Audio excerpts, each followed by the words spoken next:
저는 지금 유튜브에서 제공하는 제가 올렸던 동영상에 한글 자막을 넣는 일을 하고 있습니다. 저는 한글 자막뿐만이 아니라 앞으로 여기다 영어 자막도 넣으려고 그래요. 이 자막을 넣어주는 게 어떤 분들은 자막이 있으면 좀 귀찮기도 하지만 시청자들을 위해서 좋습니다. 시청자들이 출퇴근 시 시끄러운 환경에서 자막이 있으면 읽을 수가 있잖아요. 또 한 가지는 꼭 보고 싶은데 이어폰을 끼기가 힘들 때 그때 쓰면 됩니다. 물론 자동 번역 자막도 있는데 그건 뭐 질이 그렇게 좋다라고 보기가 힘들어요. 그래서 제가 직접 자동 번역된 원고 안에서 고치고 있습니다. 그리고 세 번째로 이점이 있다면 제 자신을 위한 거죠. 이렇게 했던 것을 다음에 할 때는 좀 이런 어휘를 써야 되겠다. 그리고 만약에 이것을 출판을 하게 된다면 출판을 위한 원고도 되겠죠. 여기 있는 자막은 다 다운로드가 가능하거든요. 다섯 번째는 이것을 가지고 영어나 혹은 다른 나라 말로 번역을 위한 원고로 쓸 수가 있습니다. 오늘 저는 이 한글 인터페이스로 되어 있는 것을 보여드리고 잠깐씩 영어로 되어 있는 것, 왜냐하면 영어 인터페이스를 쓰는 사람들이 있어요. 제가 지금 가르치고 있는 캐나다 밴쿠버에 있는 분도 그렇고 그런 분들이 이런 자막을 자기의 인터페이스로 될 수 있도록 하도록 보여드리도록 하겠습니다.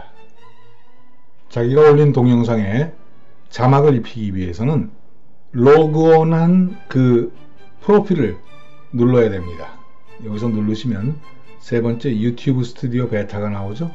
이 절차를 한번 잘 기억해 두십시오. 그 중에서 동영상으로 들어갑니다. 동영상에서 자기가 자막을 넣고자 하는 그 올렸던 동영상을 클릭합니다. 그러면 편집 화면이 나오거든요. 그때 이 왼쪽 옆에 있는 텍스트 변환을 누릅니다. 그때 제가 알기로 커뮤니티 자막 제공을 허용해야 되는 걸로 알고 있습니다. 여기에 언어를 추가를 할 수가 있는데요. 상당히 많은 언어를 추가할 수가 있습니다. 근데 여기에 보면 위에 게시됨 자동 번역이라고 있죠. 이걸 누르게 되면 새 창이 펼쳐집니다.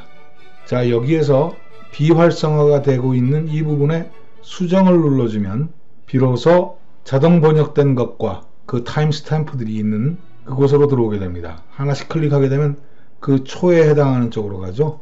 그래서 여기에서 자기가 필요한데 수정을 하면 됩니다. 자, 똑같이 제가 새로 만든 채널인데요. 이거는 제 외국에서 저한테 배우는 분들을 위해서 인터페이스를 영어로 했습니다. 이것도 똑같이 자기의 프로필을 클릭을 해서 세 번째 유튜브 스튜디오 베타로 영어로 되어 있는 걸로 들어갑니다. 먼저 대시보드로 들어가는데 비디오로 들어가야죠. 그 다음 아무거나 어디 한번 들어가 보죠.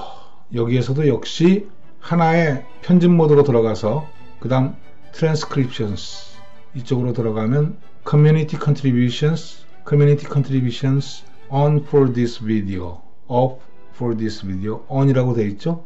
publish it, automatic 자동으로 출판이 됐다. 이것도 역시 누르면 새 창이 펼쳐집니다. 예, 물론 이건 한글로 번역이 된 거예요. 이 인터페이스만 영어죠. 여기서 edit, 아까 수정 버튼이었죠. 이걸 누르면 여기에 음악 같은 거를 이렇게 잡은 모양입니다. 이런 건 그냥 없애면 그 다음으로 진행합니다. 12초로. 약간 틀리죠? 다른 게 아니라 틀린 겁니다. 김영주입니다. 김영진입니다라고 바꿔야죠. 제가 구글 번역을 해봤더니 이렇게 마침표가 있어야 됩니다.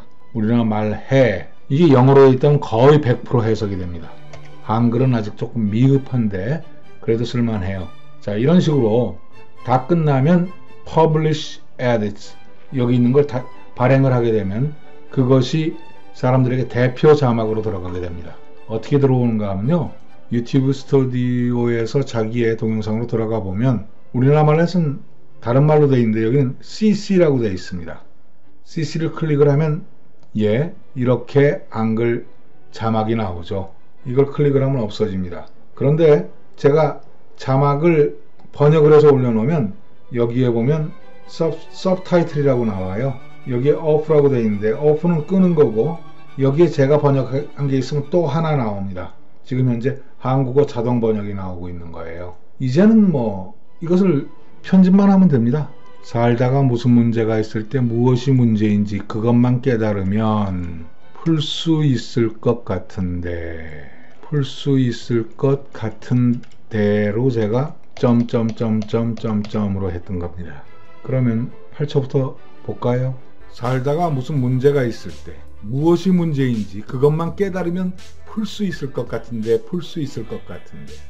자, 제대로 됐죠? 네, 시간은 걸립니다. 노력도 들고요. 그렇지만 아까 제가 말씀드렸던 첫 번째 시청자들을 위한 친절, 그분들의 출퇴근 시 어떤 환경에, 또 그분들이 이어폰 끼기가 힘든 환경, 또 이제 그 다음은 자기 자신을 위한 거죠. 내가 썼던 어휘에 대한 반성을 하게 되고, 또 다음에 만약에 출판을 하게 된다면 출판을 위한 원고로 쓸 수가 있게 되고, 여기서 두 번째 언어로, 영어로 이걸 올릴 수 있다면 번역을 위한 원고가 될 수 있다는 거죠.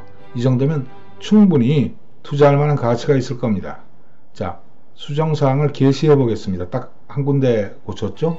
네, 자막이 게시됐다고 나오죠? 그러면 이걸 한번 클릭을 해 볼까요? 살다가 무슨 문제가 있을 때 무엇이 문제인지 그것만 깨달으면 풀 수 있을 것 같은데, 풀 수 있을 것 같은데, 제가 번역했던 게 나왔죠? 여기서 설정에 들어가면 자막 2로 설정이 된 겁니다. 제가 지금 번역을 한 거를. 자동 생성됨을 하게 되면 아까 마인드맨 김영주입니다. 이렇게 나올 것 같아요. 이거는 제가 영어 자막을 넣은 건데 앞으로 이런 자막을 넣지 않고 유튜브에서 직접 해야 되겠습니다. 그게 훨씬 사용자에게 좋을 것 같아요. 또 이거는 영어 자막이거든요. 영어 자막인지 한글 자막인지도 시청자가 선택하도록 해줘야죠. 자, 다시 영문판으로 돌아와서 퍼블리시 해볼게요. 발행을 한 거죠. 예, 발행이 됐습니다. CC를 켜보고, 예, 여기서 오토 제너레이트 된 거 말고 코리안으로 제가 번역된 게 체크가 되어 있죠. 최고로 된 게 되어 있습니다. 이걸 보다 보면 아마 중간에 나올 거예요. 네, 여기 있습니다. 아까 안녕하세요 마인드맨 김영주입니다. 이렇게 나왔죠. 이게 이제 제대로 고쳐진 게 나왔습니다. 오늘은 본인의 유튜브 동영상에 혹은 다른 사람 것도 넣을 수가 있어요. 아까 커뮤니티에서 허용했기 때문에 다른 사람 것도 할 수가 있습니다. 유튜브를 이용해서 자막을 넣는 방법, 그 유튜브의 자막이 자동 번역된 자막을 갖고 와서 하기 때문에 좀 수월하죠. 타임스탬프까지 있고요. 그거는 첫 번째 그 글의 편집 모드로 들어가서, 두 번째 영어로 따지면 트랜스크립션스 여기에 들어가서 서브타이틀이 자막이죠. 퍼블리시 된 걸 누르면 새 창이 펼쳐지면서 에디트를 하면 이게 된다는 것. 그 다음에 한글 윈도우에서는 역시 자기가 원하는 거 클릭해서 에디트 모드로 들어가서 텍스트 변환을 눌러주면 자막 게시되면 자동 번역이 되면서 새 창이 펼쳐지죠. 거기서 수정하게 되면 그 타임 스탬프에 따라서 자동 번역된 그 원고를 가지고 클릭하면서 시간을 가면서 이렇게 자기가 수정할 수 있는 방법이었습니다. 어떠십니까? 도움이 되십니까? 이곳은 충남 예산 꽃밭들 마인드맨 김영진입니다.